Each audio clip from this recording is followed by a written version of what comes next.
Oh man, oh man, oh man, what a rough day. This is kind of a crazy day. Today we actually had the largest bank failure since 2008. This is a very big deal. The stock market is bloody and bleeding. This is what you might call a financial emergency.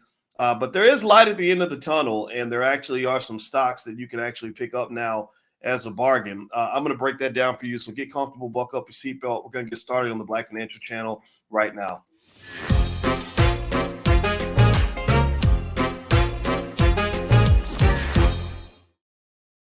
Welcome to the Black Financial Channel. That's theblackfinancialchannel.com. My name is Dr. Boyce Watkins. I am your friendly neighborhood finance professor. On the Black Financial Channel, we talk about Black wealth and Black economics every single day, sometimes as much as 10 times a day, under the B1 condition. The B1 condition is that I am Black first, and you are Black first if you are here. And if you're not Black, it's okay. You just have to understand why we exist. Our goal is to close the racial wealth gap, to make Black families economically strong for the next 400 years, and to overcome generational curses. So if you are okay with this philosophy, if this makes sense to you, put a B1 in the chat. Hashtag B1 is the calling card. Okay, so how many of you have been following the stock market? Give me a yes if you've been following what's been going on with the market today. It's just been brutal. It's been a brutal week, man. It's been so painful. It's been so sad to watch. The market has been dropping, and this is tough. I mean, this is like the brother from New Edition, the tall one, Ronnie. He's a student in the Black Business School, and he had a great song that I used in class. I didn't even know he was in the class when I was using this analogy, but I talked about that New Edition song. Remember, tell me, baby, can you stand the rain? And because I think that, when I see times like this, that's what it makes me think about. When it comes to investing, it's like that song, Can You Stand the Rain? Because sunny days, everybody loves them. Making money, everybody loves that. But tell me, baby, can you stand the rain? And let me just tell you right now, it's raining, it's pouring, there's a thunderstorm. This might evolve into a hurricane, gale force winds, buildings being blown over.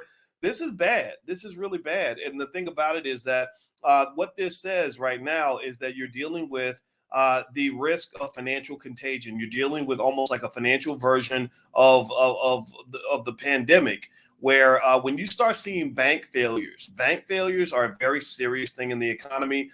When banks start failing, the regulators are paying close attention. The Federal Reserve is paying close attention. This could create what they call a liquidity crisis if it becomes too contagious.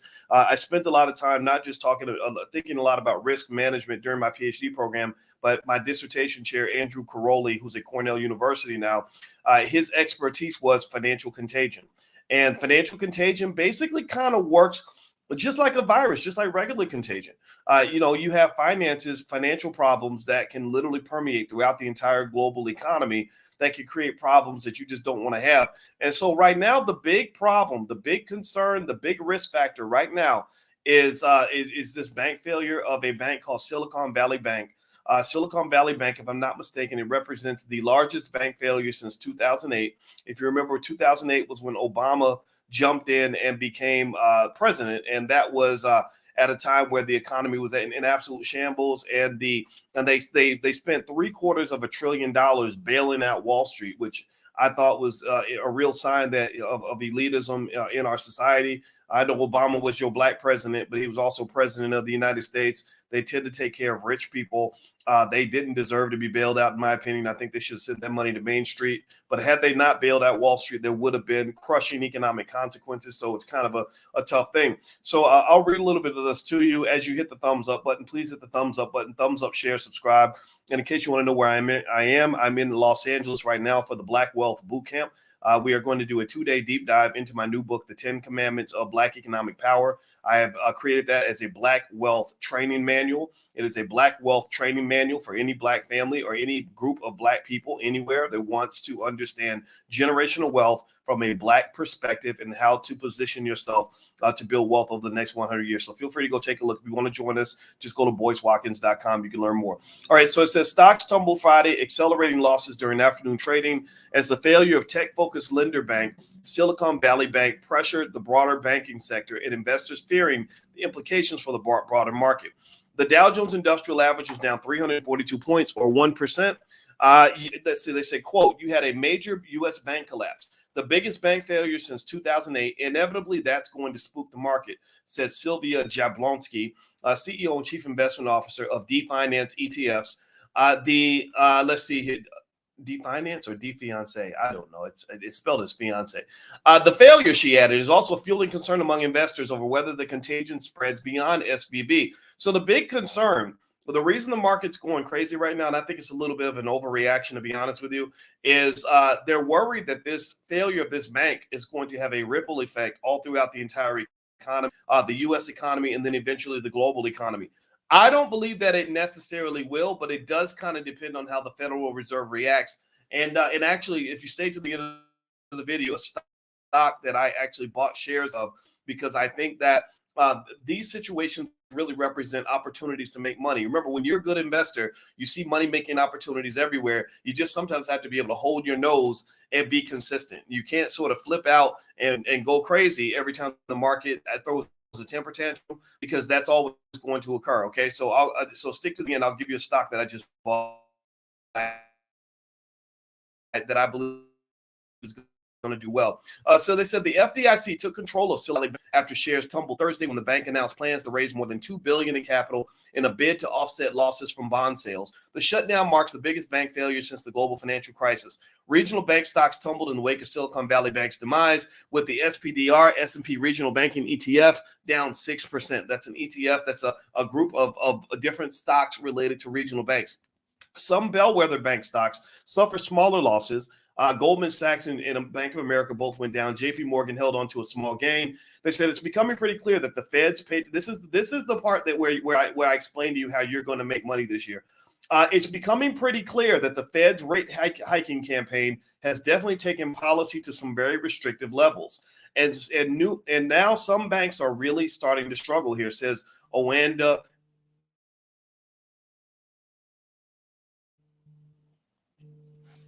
Hold on.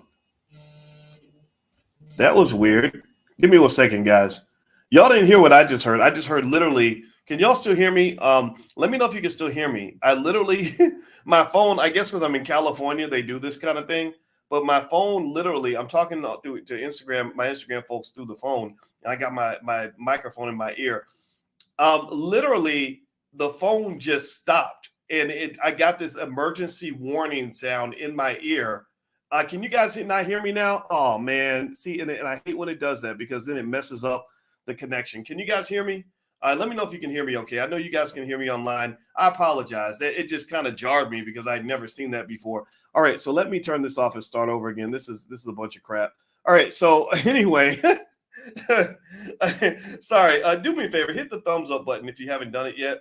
I'm going to try to reset my Instagram. I can't. They literally, whenever my phone gets I do just like a lot of y'all. I talk to my Instagram folks on my phone while I'm doing my podcast, and anything that interrupts the phone kills the audio, and so the people on the other side can't hear me, and I never know like what the hell is going on. So because I'm in California, I guess they literally gave me like some kind of Amber Alert where they literally turned on the emergency warning sound on my phone. And it interrupted the podcast. Like, no disrespect. Not that I don't care about whatever it is, but I'm not going to be able to find like a missing child from my hotel room. So it's kind of weird that they literally put the emergency warning sound in everybody's phone. I don't get that. So give me 1 second, guys. Do me a favor. Hit the thumbs up button while I do that. And my website's boycewatkins.com. You can find our financial flashcards for children and our financial workbooks for children there as well. Okay, give me 1 second here. All right, so let me pop back in and see if I can get my Instagram friends back. Yeah, so I lost my Instagram connection because that noise went through my ear, and I apologize to those of you who got lost for a second. But if it ever happens again, just hit the link in my bio. You can go to my YouTube channel, and we can finish the conversation. Let me keep reading here. So we're reading about the largest bank collapse since 2008, Silicon Valley Bank. They said the turmoil among bank stocks overshadowed a February jobs report, which gave some hints that inflation could be slowing. Payrolls increased more than expected, but investors focused on smaller than expected gains in wages, which could cause the Federal Reserve to rethink more aggressive rate hikes. So here's what is going to make you money. All right. I'm sorry, everybody, if you lost me. I don't know if you guys disappeared, but if that ever happens, just hit the link in my bio. You can come to the YouTube channel. I don't know. Did my audio ever come back? Let me know if it came back on Instagram because I have no idea. But here's the deal. So the reason I think you're going to make money off this, if you can hold your nose and be patient, is I think the Federal Reserve is going to issue a surprise reduction in rate hikes. In fact, not only will they issue a slowing of rate hikes, but I believe they're going to actually have possibly have a drop in interest rates, like literally drop the federal funds rate, which is, think of it like this. Okay, here's what's going on, right? The Federal Reserve is driving a car, and the car they're driving away from the city called Shitstorm or something, right? It's like this terrible place where bad things are happening, and so they start raising interest rates. And by raising interest rates, they're driving the car. They say we got to drive the car north to get away from the city because terrible things are happening in the city. So they're driving 100 miles an hour. They're increasing interest rates super high, fastest rate hike increase in history, from what I understand. This made people worry, like, what's going to happen? Is this going to be bad for the economy? Are you doing too much? I know you wanted to reduce inflation, even though you caused it because you took too long to make your move. But fine. Okay. Is this going to do more harm than good? Got it? Y'all follow me now. Give me a yes if you're following my analogy here. So what people were waiting for was for them to start slowing the car down. They were like, okay, when's the Fed going to start slowing the car down? Maybe going from 120 miles an hour to 80 miles an hour to 60 or whatever, right? And then maybe they even stop driving. Maybe they just hit a point where they just stop. They were waiting for the stop. The stop is where you were going to start making money because that's when the Fed stops working against you and allows economic growth to occur in a natural way. So your stocks can start going up again. Now it's going further than that. Not only are they slowing down, this information tells me that not only are they going to slow down faster than expected, not only are they going to stop the car, there is some belief that they may actually turn the car around and start driving back. That's huge. That's a very big deal. That is what is called an economic surprise. These are the things that move the market. So here's what I'm doing. If you want to know what I'm doing, here's what I'm doing. I'm gonna give you a stock that I like that I just bought just now. Give me 1 second, but I'm gonna hold on to what I have. I'm gonna buy a lot more than what I have, and I'm gonna wait for the Federal Reserve to make the surprise announcement that they're going to start slowing down their rate hikes. I'm waiting for them to say, okay, we have evidence from the jobs report that inflation is not as bad as we thought it was. It's starting to actually slow down. So Jerome Powell, the chairman of the Fed, is going to use a word called disinflation. That's the first thing I'm waiting for. The second thing I'm waiting for is for them to say, whoa, we got banks collapsing now, right? We have banks collapsing now. So maybe we really need to slow down even more aggressively than before. Because you don't understand, a bank collapse is very, very bad. When banks start falling, that means you're not just dealing with the risk of a recession, you're dealing with additional credit risk in the economy, meaning the ability of companies to even get the financing they need to stay alive, which could lead to massive economic contagion in a really ugly way. That's where you go from recession to depression to stagflation and everything else, right? So I think this is going to be good. Now, Silvergate, I'm not touching Silvergate anymore. If you bought Silvergate, we talked about Silvergate Bank. Definitely in the prime. If you're in the prime class, we talked extensively about Silvergate. I'm an owner in Silvergate. I did not buy more. I sold some of the shares I had, but also remember, this is why you buy your put options. You have to make sure that when you invest, you're always thinking about the downside. I was on a panel with a guy that I really like named 19 Keys. And 19 Keys was, we were on a panel in Georgia, and he was having a debate back and forth with a guy from the South who was very conservative with his money. He said he avoids debt. He likes to keep cash around to keep it safe, stuff like that. And 19 Keys kind of told him, cash is trash, and you don't want to have cash sitting around. You don't want to, inflation is eating away at your money, and so you want to leverage it and stuff like that. And I just jumped in and said, yeah, leverage is good when it's good, but leverage is bad when it's bad. And so it's just like when you play football or basketball. If you have a good football team, you can't just think about your offense. You got to think about your defense. So when you go into the NFL draft the next year, you can't just say, hey, if we get a better quarterback and a better wide receiver, we can score more points. Sometimes you need a defensive lineman or a defensive back to keep the other team from scoring points. So with the portfolio, same thing is true. When we talk about when we're in the Prime program, which you can find out more about if you want to join at boycewatkins.com. It's all right there. We're talking about generating income from your stocks, but you can't just think income. You have to think about protecting the investment that you've made. That's extremely important because everything that goes up can go down. Everything that goes down can go up. So keep that in mind. All right. So hit the thumbs up button. The stock I told you that I would share with you that I bought shares of is Charles Schwab. Charles Schwab. I think the ticker symbol is SCHW, I think, something like that, SCHW. I bought Charles Schwab because there is a, what's the word? There is, sometimes what happens is you have a mistaken identity amongst stock declines. When the market panics, sometimes in a certain sector, they'll just kill all the stocks in a certain sector. It's almost like the way the police treat black men. When one guy committed a crime and they arrest like 80 of y'all and you didn't even do nothing. Well, some stocks get hit with mistaken identity. So what then happens is that you have companies like Charles Schwab that are solid, that are strong, that didn't have nothing to do with it, that are not even connected to any of the issues that Silicon Valley Bank had, but their prices will drop too.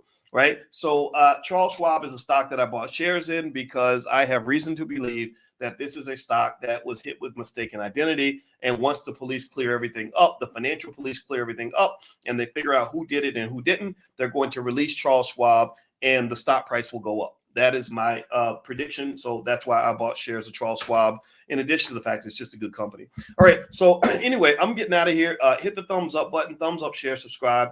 BoyceWatkins.com is my website. If you're on Instagram, hit the link in the bio. I have a great training on that on my website called How to Make Money Without Working. Feel free to take a look at that. A lot of you love that. My new book is called The 10 Commandments of Black Economic Power. It is a Black wealth training manual. The first book I know of that trains specifically on Black wealth. And it looks into our specific issues so that we can, as a community individually and as families, address these issues so that you can actually build wealth in the right way. And also this weekend, we're doing the Black Wealth Bootcamp in Los Angeles. 2 straight days. We're going to do a deep dive in that book. I have a 100-page document I put together that literally goes through and trains you on the implementation of everything that's in that book. And also, last but not least, on boycewatkins.com, we have financial flashcards for your kids and all kinds of other stuff. So we are the one-stop shop for anything related to Black wealth or wealth in the Black communities all around the world. So I hope that this helps you, and God bless you. And thank you all for hanging out with me. And I hope you have a wonderful day. I'll see you soon. Peace.